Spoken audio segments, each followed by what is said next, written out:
The gala in the stranger's hand, Lena adjusted the straps of her borrowed silver gown, the fabric shimmering under the chandeliers of the Chicago Symphony Hall. The charity gala buzzed with the city's elite, their laughter sharp as broken glass. She clutched her clutch tighter, reminding herself why she was here, the grant for her studio. Harmony Motion hung by a thread. "You look lost, sweetheart." Her stomach dropped. Marcus. Her ex leaned against the champagne table, smirking. Beside his new fiancée, a woman with porcelain features and a diamond necklace that probably costs more than Lena's annual rent. "Marcus." She forced a smile. "Didn't know you cared about arts funding." "I care about visibility," he said, eyeing her dress. "Though I'm surprised you got in." Leslie lowered his voice. "You're someone's +1? The humiliation?" Burned. Lena scanned the room for an escape, then she saw him. A tall man in a black tuxedo, his back to her, his posture radiating quiet power. Without thinking, she grabbed his hand. "There you are," she breathed. He turned. Time stopped. Dark hair tousled. Eyes like storm clouds gray, intense, alive. His lips quirked as he instantly understood. "Sorry to keep you waiting," he murmured, his voice a velvet rumble. Marcus scoffed. "Lena? Really? You're Damon Cross?" The stranger interrupted, offering his hand. "And you are?" Marcus paled. "The Damon Cross. Tech titan. Billionaire. Enigma." "We're dancing," Damon said, steering. Lena away, the orchestra swelled into a waltz. His hands settled on her lower back, warm through the silk. "You okay?" he asked softly. "You didn't have to do that, I know." His thumb brushed her spine, igniting sparks, but I wanted to. As they moved, Lena noticed how he led, firm but gentle, as if he'd memorized the rhythm of her breath. "You dance like you've done this before." "My mother was a pianist. She believed music and movement were the same language." His gaze dropped to her lips. "I think she'd like you." The song ended too soon. Damon pressed a card into her palm. "No. Title? Just a number. Call me when you're ready to dream bigger. Lena Carter." Then he vanished into the crowd, leaving her pulse racing and one question hanging. How did he know my name? Lena woke to the sound of her phone buzzing violently against her nightstand. She groaned, rolling over to grab it, her muscles still aching from last night's gala. The screen flashed with a dozen missed calls, all from Sophie. "Lena, turn on the news." Sophie's voice was shrill when Lena finally answered. "What? Why?" Lena rubbed her eyes, stumbling out of bed. "You're everywhere." "Mystery woman dances with billionaire Damon Cross. They've got photos, Lena." "Of you." Lena's stomach dropped. She scrambled to her laptop, pulling up the first gossip site she could find. There, splashed across the homepage, was a high-resolution shot of her and Damon mid-waltz. His hand on her waist, her face tilted, up toward his like something out of a fairy tale. The headline screamed, "Who is the woman who stole Damon Cross's attention?" Beneath it, a speculative article dissected her life, her studio, her background, even her breakup with Marcus.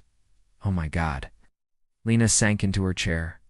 The paparazzi stormed. By the time she arrived at Harmony Motion, the sidewalk outside was swarming with photographers.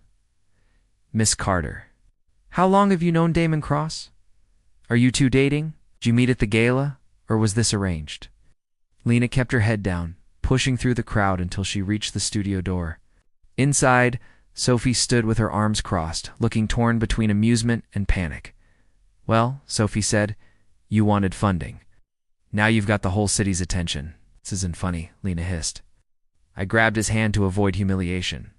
"Not to become tabloid fodder?" Sophie arched a brow. "And yet here we are."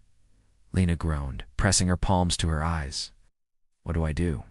"You ride it out," Sophie said. "Or you call him." Lena's fingers twitched toward the business card still. Tucked in her clutch, she hadn't touched it since last night, the unexpected. Visitor at the afternoon class was in full swing when the studio door creaked open. Lena didn't look up at first. Too busy correcting a student's posture. Elbows higher. "Mia, yes." Just like that. Then the room went quiet. She turned. There he was. Damon Cross, in dark jeans and a fitted black sweater. Stood in the doorway, his storm gray eyes locked. On to hers, the students gaped. Sophie choked on her coffee. Lena's pulse skyrocketed. She breathed. A slow, knowing smile curved his lips. Me. The tour somehow, she managed to finish the class without combusting. The students lingered, whispering and sneaking glances. At Damon, who leaned against the mirrored wall, watching Lena with quiet intensity. When the last student finally left, Sophie gave Lena a pointed look before slipping out too, leaving them alone. The silence stretched. So, Lena finally said, crossing her arms. You're stalking me now. Damon chuckled. I prefer researching. He pushed off the wall, stepping closer. I wanted to see where you work, and it's exactly what I imagined. The studio, the worn floors, the mismatched chairs, the posters of famous dancers taped to the walls. Real, unpretentious, alive. Lena swallowed. Why are you really here? Damon hesitated, then exhaled. Because last night wasn't enough. Her breath caught. He took another step. Close enough that she could smell his call in something deep and woodsy with a hint of spice. I don't do charity galas. I went last night because I was bored. And then you grabbed my hand. And the first time in years, I wasn't. Lena's heart hammered. Damon, have dinner with me? What? Tonight? Somewhere quiet? No cameras? No expectations? His voice dropped, rough and low. Just you and me. Lena's resolve wavered. Is a bad idea. Probably. His thumb brushed her wrist, sending a jolt through her. But I've spent my whole life making good decisions. Let me have one reckless one. She should say no. She should.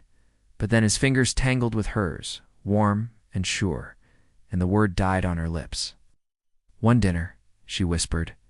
Damon's smile was slow, devastating. That's all I need. The intimacy of sunset, as if sensing her hesitation, Damon didn't push. Instead, he lingered, watching as she tidied the studio, his presence both unnerving and comforting. You're good with them? He said as she stacked dance mats. The kids? She shrugged. They just need someone to believe in them. Sounds familiar? She glanced at him. What do you mean? For a moment, she thought he wouldn't answer. Then my father thought dreams were for people who couldn't handle reality. Damon's voice was quiet. I built my first company too. Prove him wrong, Lena stilled. Did you? He died before he could see it. The raw ache in his words made her chest tighten. Without thinking, she reached out, her fingers brushing his. Damon turned his hand, catching hers, their palms pressing together. The late afternoon sun streamed through the windows, painting the studio gold, and for the first time in years, Lena didn't feel alone? Sophie's warning you're going to dinner with Damon Cross? Sophie hissed the second Damon left. Are you insane? It's just dinner, Lena muttered, stuffing her dance shoes into her bag. The billionaire. So, Sophie grabbed her shoulders. Act. Lena, men like him don't date women like us. They collect us. You're either a fling or a PR stunt. Lena flinched. You don't know him, and neither do you. Sophie exhaled. Just be careful, okay? Lena nodded. Her mind was already racing, because Sophie was right. She didn't know Damon, but she wanted to. The dinner that changes everything, Damon picked her up at 7 not in a limo, but in a sleek, understated car, driving himself. The restaurant was a tiny Italian place tucked into a quiet corner of the city, lit by candles and the soft glow of string lights. No paparazzi. No fanfare, just them. Overshared plates of pasta and too much wine. They talked about music, about childhoods, about the things that kept them up at night. And when Damon reached across the table, his fingers tracing the back of her hand, Lena didn't pull away. Tell me something real, he murmured. She hesitated, then whispered her deepest fear.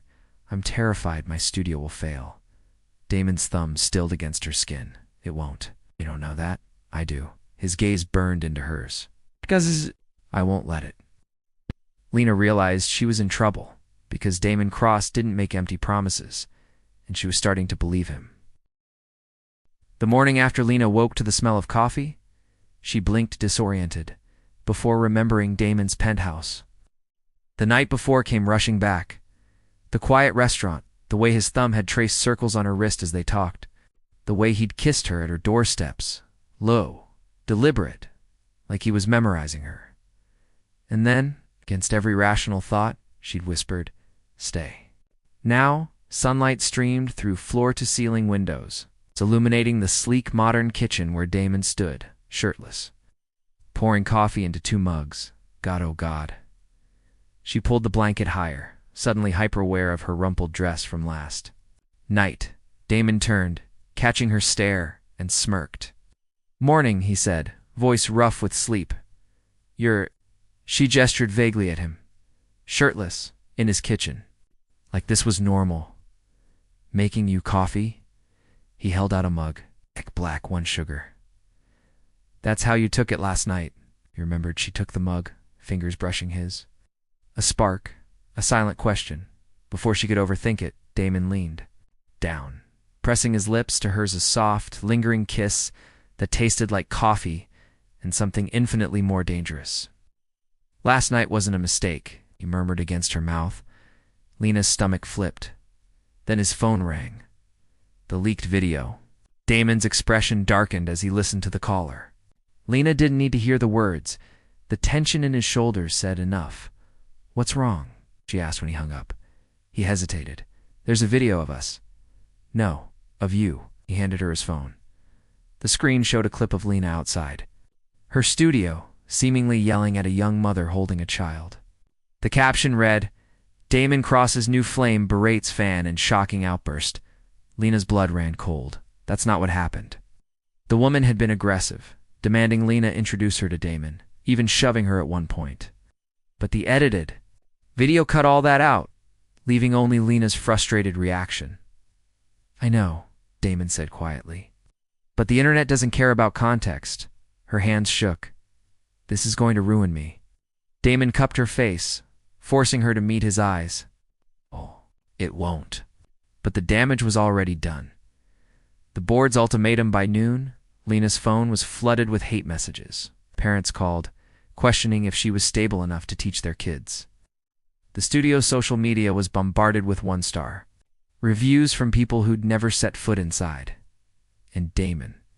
He was summoned to an emergency board meeting. "They want me to distance myself from you," he told her later, jaw clenched. "They think the scandal is bad for the company's image." Lena's chest tightened. "What did you say?"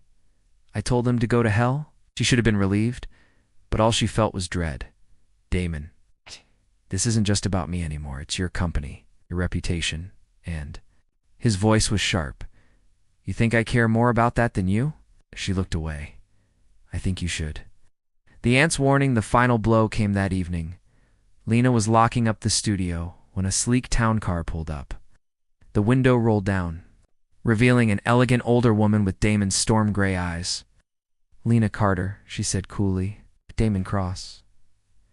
Damon's aunt. Lena's stomach dropped. "Get in," Catherine said. "We need to talk." The car smelled like leather and expensive perfume.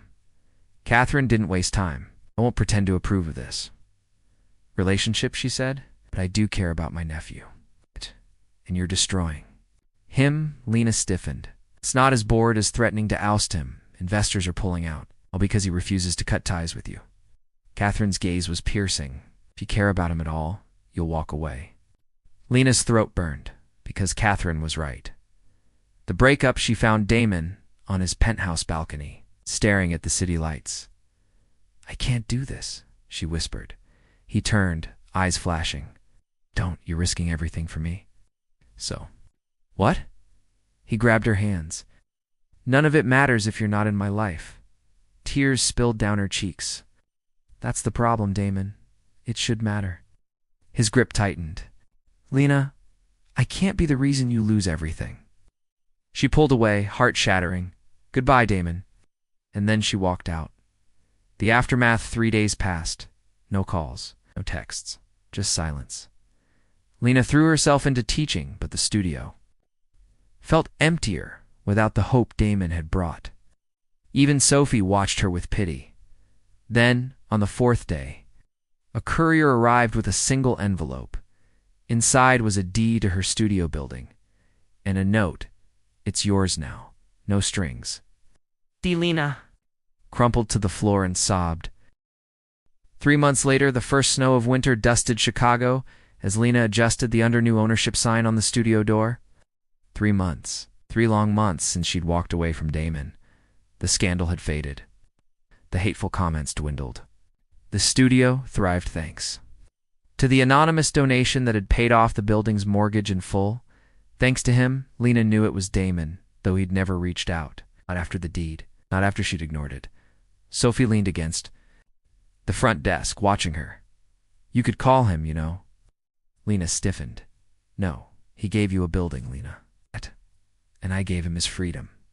She turned away before Sophie could see the lie in her eyes. The truth. She missed him.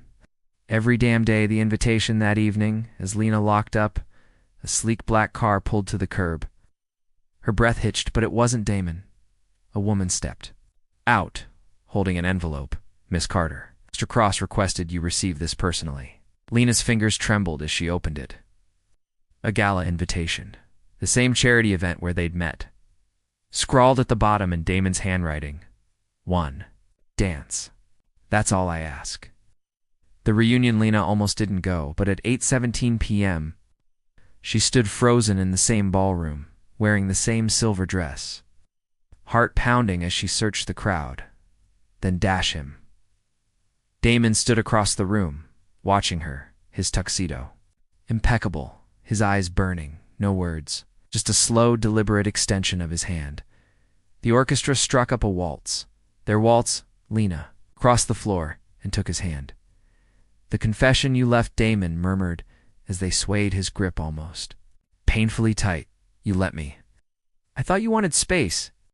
"I wanted you," her voice broke, "but not at the cost of your life." Damon's thumb brushed her cheek, catching a tear. "I stepped down as CEO." Lena froze. "What?" "I kept my shares, but I'm not running the company anymore." His smile was faint. "Turns out, I don't need billions to be happy. Just you." Her knees nearly buckled. "Why?" "Because my aunt was right, but not the way she meant." He leaned in, lips grazing her ear. "You did destroy me. Shattered every wall I'd built, and I've never been more grateful." The choice, the music faded. Round them, guests whispered, phones raised, capturing the moment. Lena didn't care.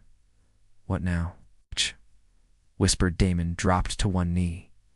The room gasped. "Now," he said, pulling a ring from his pocket, a simple diamond, glowing under the chandeliers. "You decide if our story ends here, or if we start a new one." Lena's answer was a kiss. The wedding of the decade. 1 year later, snowflakes swirled like ballerinas outside the floor-to-ceiling windows of Damon's their lakefront estate. Lena stood before the mirror in a fitted ivory gown, its delicate lace sleeves cascading down her arms like frozen whispers. Sophie, now her maid of honor, fastened the final pearl button with trembling fingers. "I can't believe you're actually doing this."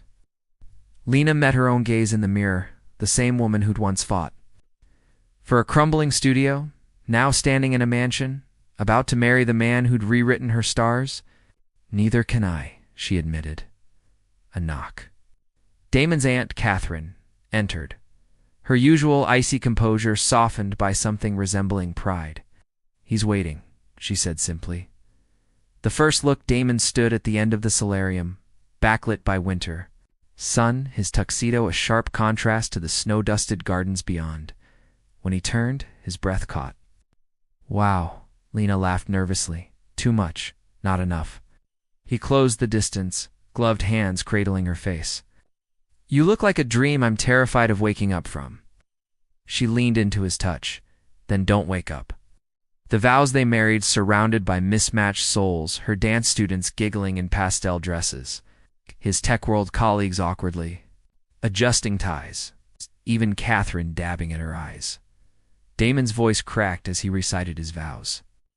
"You taught me that love isn't about balance sheets or boardrooms. It's about showing up. So here I am every damn day for as long as you'll have me." Lena's tears fell as she pledged hers. "I spent my life teaching people to move. but you were the one who taught me to stay." When they kissed, the room erupted in cheers and, somewhere in the back, Sophie loudly sobbed into a handkerchief. The foundation, 6 months later, the Cross-Carter Foundation opened its 5th free dance studio nationwide. Lena insisted on teaching the inaugural class herself, Damon watching from the doorway as she guided a group of wide-eyed kids through their first plies. Later, as they walked home through the city, he laced their fingers together. "Happy?" asked. She squeezed his hand. "Ask me again in 50 years. The last dance on their first anniversary, Damon led her to the rooftop garden of their home. The same waltz from their first meeting played softly as he pulled her into his arms. "Photographers tonight," he murmured. "Just us." Lena rested her head against his chest, listening to the steady beat of his heart. "Remember when I said one dance was all you'd get?" He spun her gently, moonlight gilding her smile. "It's the best lie you ever told." And as the music swelled, they danced. Into the rest of their lives, two souls who'd learned that love wasn't about fitting into each other's worlds, but building a new one together. One touch, one moment, one forever. Epilogue. 5 years later, the Cross-Carter Gala became the most coveted ticket in Chicago, not for its champagne or celebrities, but for its grand finale, the Founders Dance. Each year, Damon and Lena took the floor, alone, their movements telling a story only they knew. And when their daughter, a whirlwind of dark curls and boundless energy, eventually joined them, tripping over her own tiny shoes, the crowd melted. Because some love stories don't end, they just keep dancing.